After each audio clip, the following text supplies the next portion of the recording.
For today's video guys ay service day ng aking partner na Benelli RFS 150i.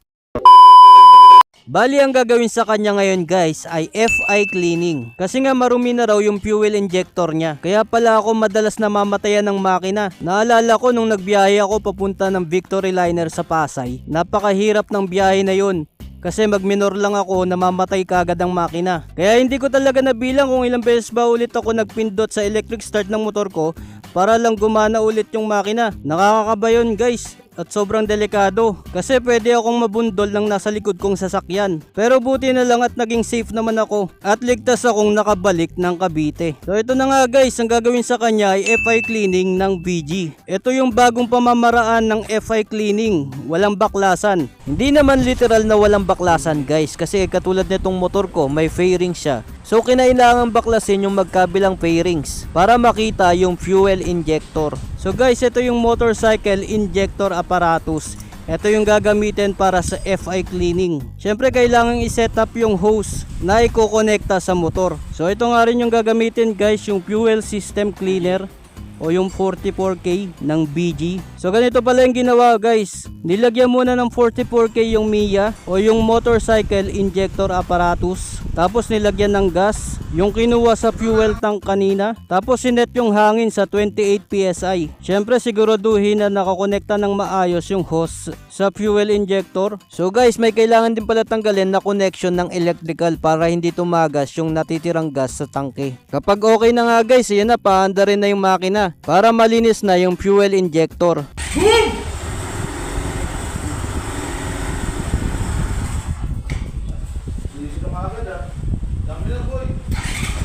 Yan, ganyan siya guys, so namamatay-matay.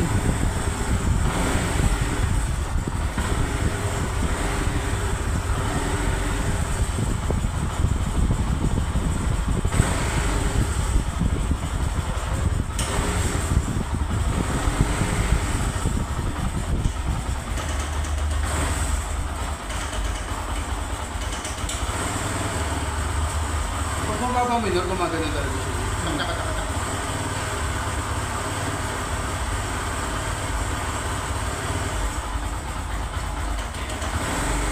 Ano ba yan? Ano bang ano yan? Problema yan?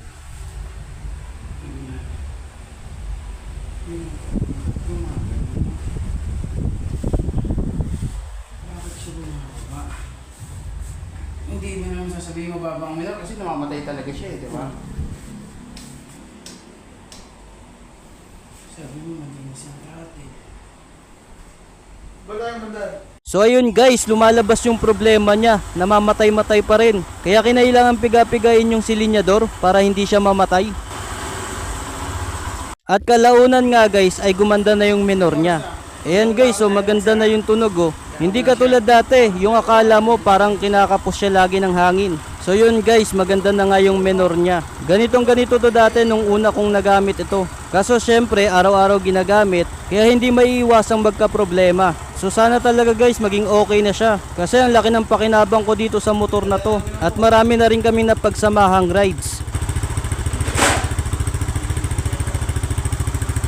Matapos nga ng mga about 15 minutes ay pinatay na yung makina kasi okay na naman yung minor niya. So katunayan guys na nalinis na yung FI niya. Kaya ito na nga guys, binabalik na yung sobrang gas na nilagay kanina sa motorcycle injector apparatus. Sinalin din pala dito sa fuel tank yung kalahati ng 29 ml na 44K. At pagkatapos nga nyan guys ay binabalik na yung mga binaklas kanina. So ayan guys, kung kailangan nyo ng magpa-FI cleaning, dito na kayo sa amin magpa-FI cleaning sa Bikers Pad General Trias. At itong FI cleaning service na to ay nagkakahalaga lang ng 999 pesos. At sigurado namang malilinis yung fuel injector ng motor nyo. Subok na talaga ito guys, itong FI cleaning ng BG. Kaya sa mga interested na magpa-FI cleaning, ilalagay ko sa caption yung address, Google Map link at contact number ng aming shop. So yun na nga guys, maraming salamat ulit sa inyong panonood. Kita-kits tayo sa mga susunod ko pa na videos. Hanggang sa muli. Kaya tapos na kami, te. Kaya tayo. Like and share for more Campanatics videos.